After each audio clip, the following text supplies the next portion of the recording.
2024 है। आज का भी ऐतिहासिक संदर्भ है।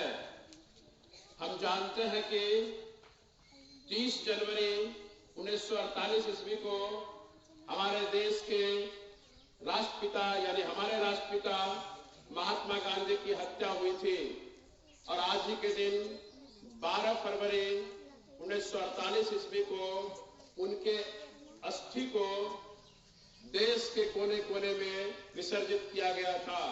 कहा जाता है कि 12 फरवरी को ही इलाहाबाद के संगम में गांधी जी की अस्थि को प्रवाहित करने के दौरान 12 लाख की भीड़ जमा हो गई थी। हम राष्ट्रपिता को आज श्रद्धांजलि देते हैं। आज ही के दिन 1809 ईस्वी में विकासवाद के सिद्धांत के जनक चार्ल्स डार्विन का भी जन्म हुआ था।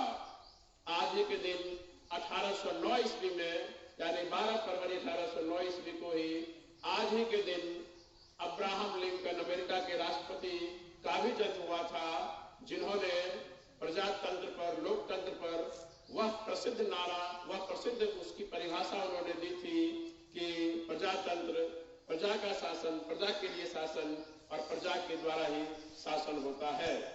आज ही के दिन 12 फरवरी 1824 ईस्वी को महान राष्ट्रभक्त और संत स्वामी दयानंद सरस्वती जी का भी जन्म हुआ था, जिन्होंने लॉर्ड मैकाले के उस विचार को चुनौती देते हुए कि भारत की सांस्कृतिक जड़ को काट दो, भारत खोखला हो जाएगा और उसमें अंग्रेजों के संस्कार इस तरह से पिरो दो कि वो अंग्रेजों के गुलाम बरसों बरस तक रहने को बाध्य रहें।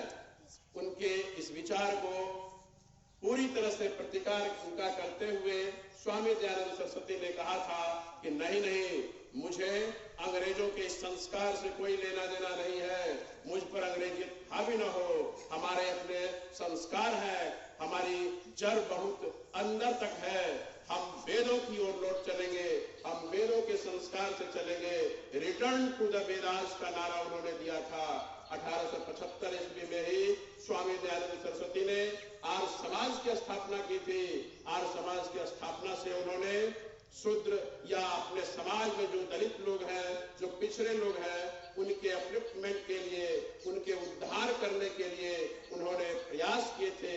सत्याग्रह प्रकाश नामक उन्होंने एक पुस्तक की भी रचना की थी, जिसमें मानवों के मूल्य को और भी विवर्धित संवर्धित करने के लिए, उन्हें नए तरीके से जीवन यापन करने के लिए उन्होंने मार्ग दिखाया था। और हम जानते हैं कि स्वामी दयानंद सरस्वती भले ही मूर्ति पूजा का विरोध करते थे, लेकिन वे वेदों की तरफ, हमें अपनी पौराणिक संस्कृति की तरफ लौटने के लिए बराबर याद दिलाते थे।